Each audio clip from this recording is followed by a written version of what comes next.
Anong ginagawa ng babaeng 'yan diyan, unsa na iyahang ginabuhat, asa man na siya gaadto, planning a coup d'etat, planning, planning to overthrow the government, kasi DND 'yan, hawak mo ang military.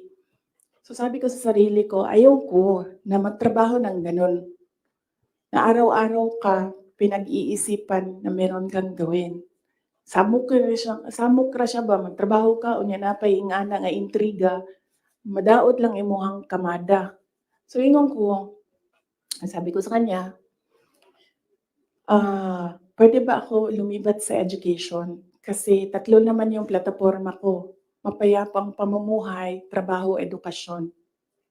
So sabi ko, ah, "Puwede ako lumipat ng DepEd." Sinabi ko din sa kanya kung bakit, ayaw ko na intrigahin ako.